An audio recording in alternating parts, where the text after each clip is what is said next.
Давай, давай. Қос, камераны қос. Камераны қос. Аш.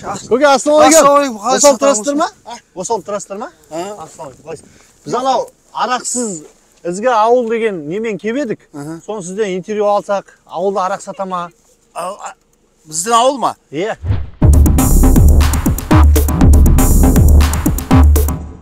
Біздің ауыл былай, жігіттер. Қаяқтан келдіңдер?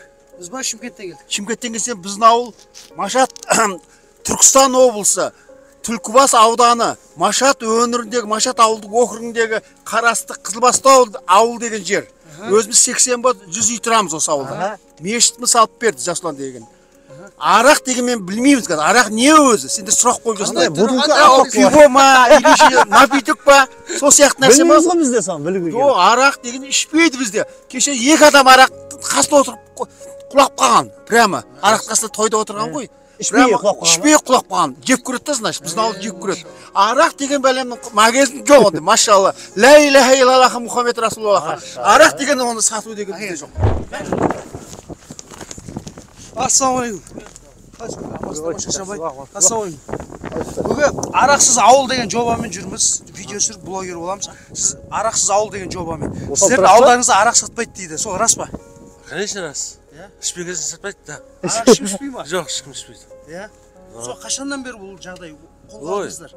1 жыл болып қалды ғой. 1 жыл болып қалды ма? Оны кім бастады? Халық па или жоқ, жастар ма или үлкен ақсақалдар ма? Арақ кісілер бастады ғой. Үлкен кісілер ма? Үлкен кісілер. Ешкім арақ ішпей ма? Жоқ, ішпейді. Не, сендер айта алмай тұрсыңдар ғой бір нәрсені. Негізі 100 грамм керек болса да, ол дәл соға 100 отыр негізі. Қатып қалып бар ғой жолда. Айта алмай тұрсыңдар. Сол ғой, магазин таппай жатырық қой. Магазин, мынау тұрған үйде бар, бірақ ода 100 грамм деген жоқ. 100 грамм 100% жоқ. Таппайсыңдар. 100 грамм 100% 100% бұл жерде таппайсың.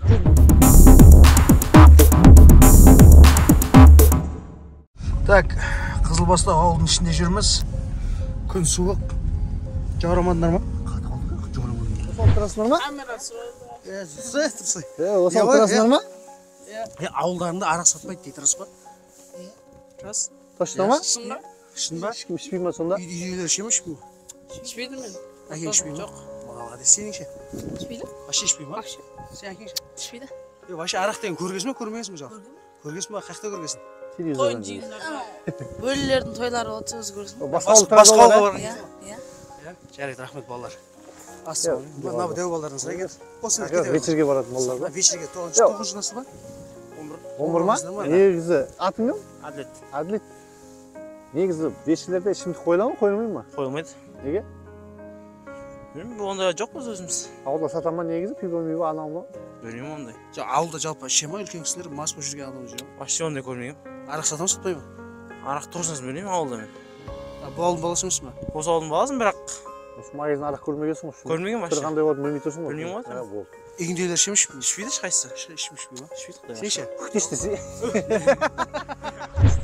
Бұл ауыл бір 5 жылдай болып қалды арақ сатылмағанда. Себебі мен осы 2016 жылдан бері осы Қызылбастау мешітінде, Қызылбастау ауылы Қызылбастау мешітінде бас имам болып істеп жүріп, бірінші кезде оңайға соққан жоқ. Шариғат жеткізу, халыққа түсіндіру, уағыз насихаттан бастап бірінші арақтың зияндарын айтып, әр отбасыда арақтың кесірінен шаңырақтар шайқалып жатқанын түсіндіріп, осы арақтың кесірінен қанша адам бір-бірінің басын жарып, бір-бірімен соттасып, төбелесіп, аяқ жағы сотқа дейін жүгіргендерін көріп, осының бәрін ескертіп, үйме кіріп, жиындарда, жұма намаздарда, құптан намазында, әр үйде Құдай берген кезде үйлерінде тұрып, осы бірінші арақ жайлы уағыздар айтып, соның арақ сататын үйлер бір магазин бар ауылда, соған айтып түсіндірген. Түсініп, сонымен арағын қойды. Арақ сататын ауыл мен арақ сатпайтын ауылдың айырмашылығы, яғни ішкі жағдайдарында қандай айырмашылықтар бар? Үлкен айырмашылық бар. Мәселен, арақ сататын жалпы ауыл демей қойып, арақ сататын қоғамда қазір не болып жатыр? Кішкентай қызды зорлау, ішіп алған адам. ДТП, көлік апаты, адамды ұру, соғу, қылмыстар, бүкіл зорлық, зомбылық, ажырасу, отбасылық шайқалу, барлығы осы арақ ішкеннен болып жатыр. Енді арақ жоқ ауылға келетін болсақ, мысалы Қызылбастау ауылы айтып жатыр, соңғы 3-4 жылда ешқандай қылмыстық белгілер жоқ, мал ұрлау, ұрлық, отбасының қирауы, ондай белгілер жоқ, тынышталып қалып деді. Енді бүкіл қоғамда арақ сатпаса, арақ ішілмесе, біздің қоғам ең мықты қоғам болар еді. Бізге қоғам болар. Арақпен достастым дегенше, адамгершілікпен Қоштастым десеңші.